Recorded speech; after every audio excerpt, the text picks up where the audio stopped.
All right. Hi guys. Very good evening. So if you want to become a law officer in the Indian Army, the golden chance. देखिए, JAG entry की notification आई है. Zag entry का मतलब होता है जज advocate general. अगर आप आर्मी में लॉ ऑफिसर बनते हो, इसी एंट्री के थ्रू बनते हो. कुछ चीज़ें इसमें बहुत अच्छी हैं, मैं आपको बताता हूँ. आपको किसी सीरियस एग्जाम की तैयारी नहीं करनी होती. सिंपल एक क्लैट पीजी एग्जाम होता है.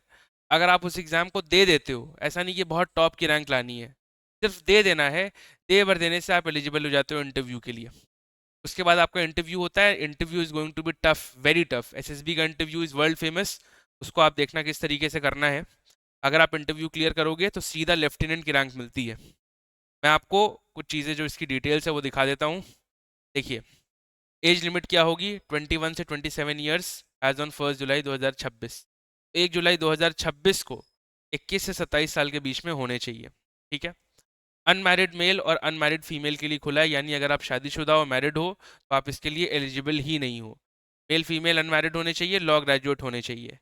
लॉ ग्रेजुएट हो तो आपके पास डिग्री होगी, उस डिग्री में 55% मार्क्स होने चाहिए. साथ में should have appeared for CLAT PG 2025.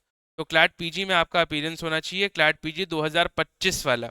अभी जो लास्ट क्लैट पीजी हुआ था वो क्लैट पीजी 2026 था. तो अगर आपने ये वाला क्लैट पीजी 2026 दिया है तो आप इसके लिए एलिजिबल नहीं हो. 2025 वाले के लिए एलिजिबिलिटी होनी चाहिए.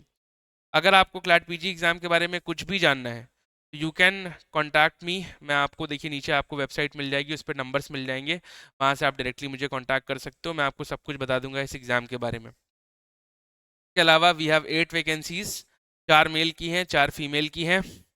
किस तरीके से सिलेक्शन प्रोसेस होगा वो लिखा है थोड़ा सा ब्रीफ में, कि आप एप्लीकेशन लगाते हो, उसकी शॉर्ट लिस्टिंग होती है, एसएसबी इंटरव्यू में बुलाया जाता है, मेडिकल मेरिट लिस्ट बनती है और फिर आपको ज्वाइनिंग लेटर मिल जाता है. और कहाँ पे फिर कुछ बेसिक डिटेल्स लिखी हैं, कहाँ पे आपकी ट्रेनिंग होगी चेन्नई में. आप, सबसे बड़ी बात ये देखिए कितनी अच्छी रैंक मिलती है. Rank after training is lieutenant. तो अगर आपकी ट्रेनिंग कंप्लीट हो जाती है, डायरेक्ट आप लेफ्टिनेंट बनोगे. और उसके बाद कुछ पे स्केल और चीज़ें लिखी हैं. It is all about two things. देखिए, JAG entry is about two things. सबसे पहला है क्लैट पीजी में आपको अपीयर होना है. अगर आप अपीयर होते हो, अच्छा नंबर लाओगे, बहुत अच्छी बात है. थोड़ा सा पीछे नंबर भी आएगा, ज़्यादा फर्क नहीं पड़ता, but ultimately you should bring good marks. ठीक है. अच्छा नंबर लाओगे तो मेरिट लिस्ट में ऑटोमेटिकली फिर ऊपर रखे जाओगे. अगर दो लोगों के बीच में इक्वल फिजिकल पैरामीटर से अच्छा नंबर रहेगा तो उसके ऊपर आओगे. दूसरी चीज, SSB interview is going to be a bit tough. तो उसके लिए आपको देखना पड़ेगा. This is a very very good opportunity. I would like to invite all the law students. जितने भी लॉ स्टूडेंट हैं, अगर आपको आर्मी में जाना है तो ये नोटिफिकेशन नहीं, लेकिन बाद में ऐसे नोटिफिकेशन हर साल आती है.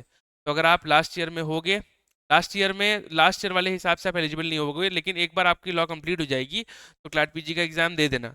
एग्जाम देने के बाद जैसे इंटरव्यू, जैसे जैसे ये नोटिफिकेशन आएगी, अप्लाई करना. अगर फिजिकल पैरामीटर्स अच्छे हैं, तेज हो, तो you have a very good chance of making it to the ultimate JAG entry. Thank you so much.